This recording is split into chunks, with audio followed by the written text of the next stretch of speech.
Siapa di sini yang pernah ngerasa lelah? Bukan hanya fisik, tapi juga lelah mental karena kerjaan. Atau merasa hidupnya hanya tentang pekerjaan saja, tidak punya ruang untuk diri sendiri.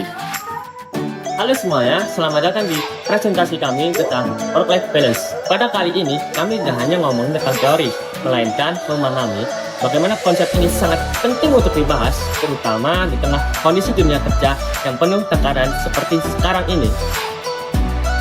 Menurut para ahli seperti Parkes dan Langford, work-life balance adalah kemampuan seseorang untuk berkomitmen penuh pada pekerjaan dan kehidupan pribadinya secara tanggung jawab. Yang menarik dari konsep terkini dari Kirsty dan kawan-kawan, mereka menekankan bahwa keseimbangan itu harus terdapat 3 dimensi. Yang pertama adalah work time, yaitu waktu untuk berkontribusi secara profesional. Yang kedua adalah social time, yaitu waktu untuk berhubungan sosial seperti dengan keluarga dan juga dengan teman. Serta yang ketiga adalah me time, yaitu waktu untuk diri sendiri yang bisa digunakan untuk perkembangan pribadi seperti hobi dan lainnya. Nah, kalau salah satu dari ketiga ini terus-terusan dikorbankan, bisa menyebabkan burnout pada seorang pekerja, penuh aktivitas, dan rasa tidak puas dalam hidupnya. Untuk mendapatkan gambaran yang nyata, kami tidak hanya mengandalkan data sekunder. Kami melakukan observasi langsung di salah satu UMKM yang tetap menjaga kerahasiaan identitas lokasi dan juga individu. Observasi ini fokus pada perilaku kerja, interaksi tim, dan situasi organisasi sehari-hari. Mari kita simak potret nyata kami dapatkan. Cumi!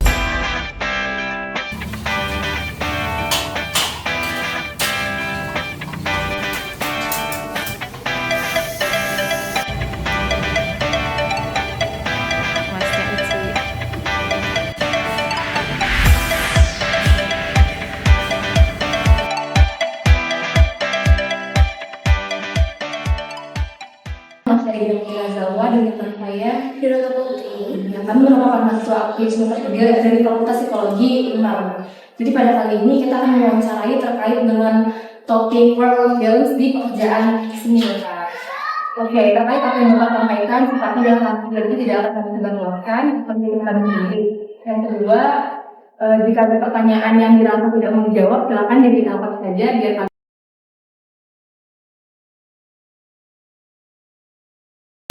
Saya sudah menjabat hampir 10 tahun lebih untuk tim di sini kan karyawannya nggak selalu di sini ganti-ganti. Nah, untuk orang itu beda-beda. Bagaimana caranya kita buat untuk suatu tim itu harus tegas. Setiap orang kan diperlakukan beda-beda di sini. Nggak disamain. Soalnya juga orangnya beda, pemikirannya juga beda, sifatnya juga beda, harus beda-beda. Tapi ya nggak karyawan di sini ya nggak lama, itu aja. Terima kasih Bapak.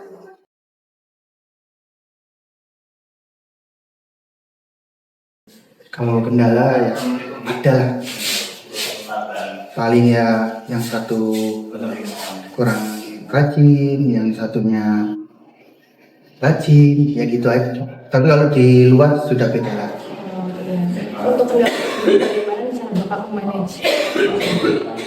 Kita ditegesin aja, dikasih job batch-nya apa, harus diselesaikan sekian waktu gitu, enggak dibiarin gitu. Biasanya ya ada yang terbawa dari masalah dari luar, tapi kita di sini kan harus profesional, harus bedakan yang masalah di luar sama yang di sini. Kalau tekanan di sini pasti ada dari manajemen, ada dari pimpinan lokasi, itu pasti ada. Menurut Bapak, seperti apa ciri-ciri karyawan yang merasa puas dan bahagia dengan keseimbangan antara pekerjaan dan kehidupan pribadinya, atau sebaliknya? Apakah ada yang terlihat karyawan yang malah merasa tidak puas karena adanya ketidakseimbangan tersebut?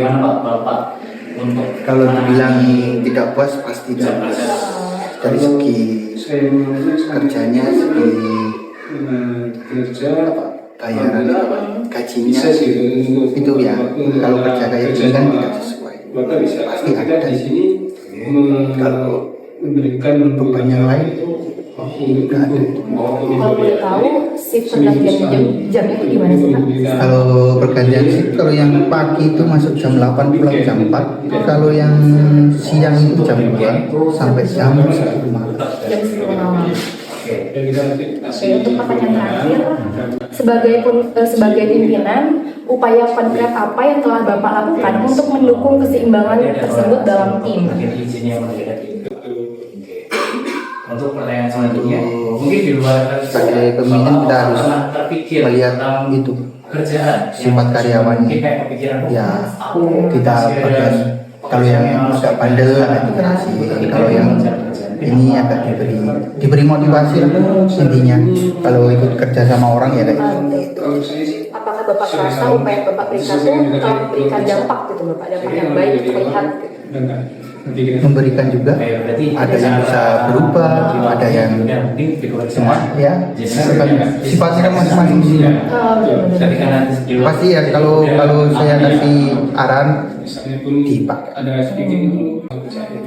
Menurut Bapak, apakah sistem dari pekerjaan ini tuh sudah menerapkan work-life balance atau masih sedikit tidak gitu Bapak? Apakah ada keseimbangan antara urusan me time dengan pekerjaan gitu Pak? Kalau masalah pekerjaan harus diutamakan. Kalau sudah masuk di sini otomatis yang di luar itu sudah ada siapa ikut kabur apa. Kalau sudah masuk area kerja sudah.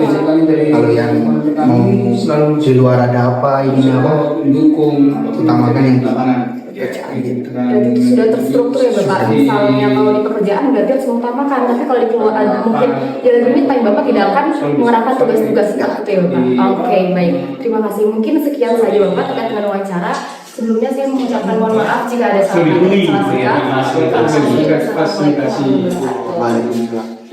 Jadi sebelumnya perkenalkan nama saya David.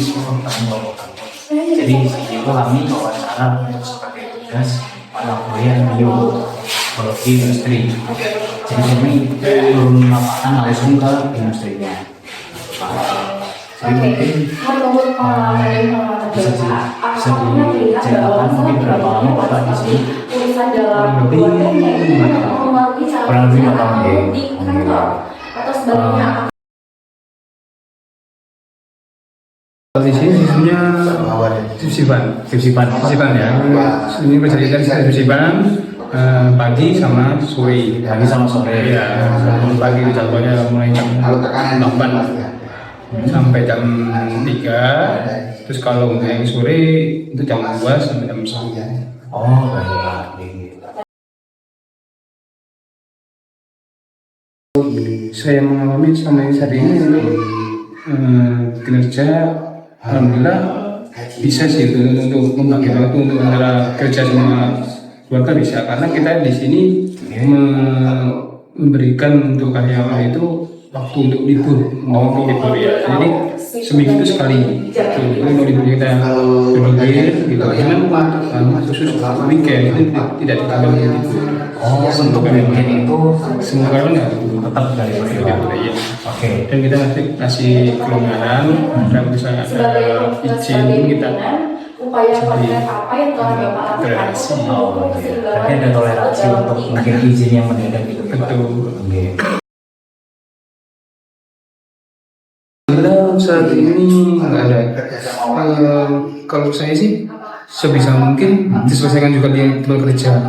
Jadi kalau tidak di luar udah nggak berpikirin untuk kerja lain. Oh ya, berarti cara membagi waktunya ya udah mungkin di pekerjaan jadi diselesaikan saat Iya, betul. ketika nanti di luar kerja jadi udah aman ya. Aman. Misalnya pun ada sedikit itu kita kerjakan yang setelah kita masuk kerja aja gitu. Oh iya. Di luar prioritas kita sendiri gitu.